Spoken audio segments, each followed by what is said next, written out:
السلام عليكم ورحمة الله تعالى وبركاته.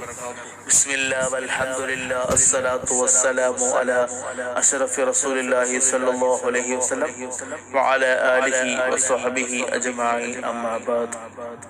ഏറ്റവും ബഹുമാനാദരവുകൾ നിറഞ്ഞ സത്യവിശ്വാസികളെ, അല്ലാഹു സുബ്ഹാനഹു തആല നമ്മേവരെയും അവന്റെ യഥാർത്ഥ അടിമകളിൽ ഉൾപ്പെടുത്തി അനുഗ്രഹിക്കുമാറാകട്ടെ.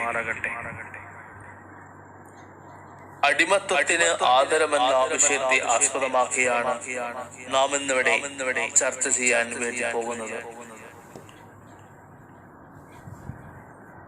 എന്താണ് അടിമത്തം എന്ന് പറയുന്നത്?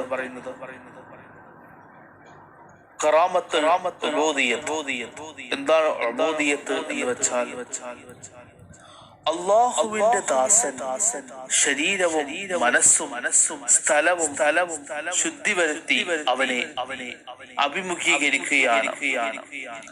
സൃഷ്ടാവിന്റെ ഭൂമിയിലെ കുലമുദ്രയായ കഅബയ്ക്ക് നേരെ തിരിഞ്ഞു നിന്ന് മഹത്വത്തിന്റെ ഏക ഉടമ അല്ലാഹുവാണെന്നും താൻ നിസ്സാരനാണെന്നും പ്രഖ്യാപിക്കുന്നു. മറ്റെല്ലാ വസ്തുക്കളെയും കൈകൊണ്ട് പുറകോട്ട് തട്ടിമാറ്റി വിനയവും വിധേയത്വവും പ്രകടമാക്കി കൈ രണ്ടും നെഞ്ചിന് താഴെ വെക്കുന്നു. തുടർന്ന് തന്റെ മുന്നോട്ടുള്ള പ്രയാണത്തിൽ നേരായ പാതയിൽ വഴി നടത്തേണമേ എന്ന അവന്റെ ആഗ്രഹവും അഭിലാഷവും പ്രപഞ്ചനാഥന്റെ മുമ്പിൽ സമർപ്പിക്കുന്നു. പ്രാർത്ഥനയ്ക്ക് ശേഷം പരമമായ വിധേയത്വം അർപ്പിച്ച് അവന്റെ മുമ്പിൽ കുനിഞ്ഞു നിൽക്കുന്നു.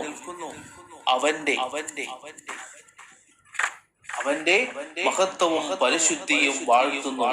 അവിടെ നിന്ന് നിവർന്നു നിന്ന് ലോകത്ത് മറ്റൊരാൾക്കും സമർപ്പിക്കാൻ പാടില്ലാത്ത അങ്ങേയറ്റത്തെ അടിമത്തത്തിന്റെ അടയാളമായ സുജൂദ് ചെയ്ത് നെറ്റിയിൽ മണ്ണ് പുരട്ടുന്നു. അഭിമാനത്തോടെ ഉയർത്തിപ്പിടിച്ചിരിക്കുന്ന ശിരസ് ചവിട്ടി നടന്ന ഭൂമിയിൽ വെക്കുന്നു. ആദരവോടെ ഓമനിച്ചു കൊണ്ടിരിക്കുന്ന ആ മുഖം വൃത്തികേടിന്റെ സംഭരണ കേന്ദ്രമായ പൃഷ്ഠഭാഗത്തിന്റെ താഴെ വരത്തക്ക രീതിയിൽ നിലത്ത് പതിപ്പിക്കുന്നു.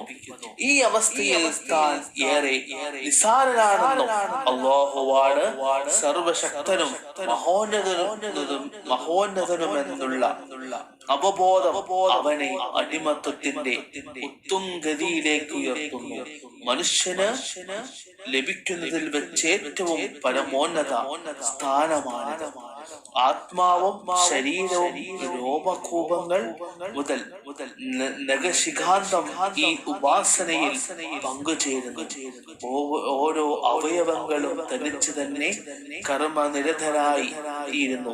സുജൂദിൽ കാലുകളും കൈകളും അകറ്റി വെക്കണമെന്ന നിർദ്ദേശത്തിന്റെ പൊരുളും ഇതാണ്. അല്ലാഹുവിനുള്ള സമ്പൂർണ്ണ അനുസരണവും സമർപ്പണവുമാണ് ഈ ഉപാസനയിൽ ആവിഷ്കരിക്കപ്പെടുന്നത്.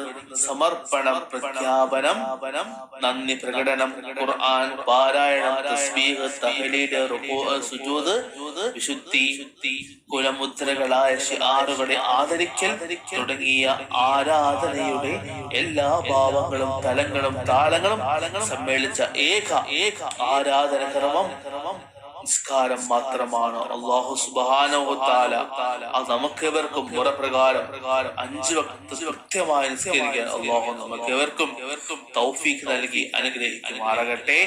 ആമീൻ യാ റബ്ബൽ ആലമീൻ. തഖബ്ബലല്ലാഹു. അസ്സലാമു അലൈക്കും വറഹ്മത്തുള്ളാഹി തആല വബറകാതുഹു.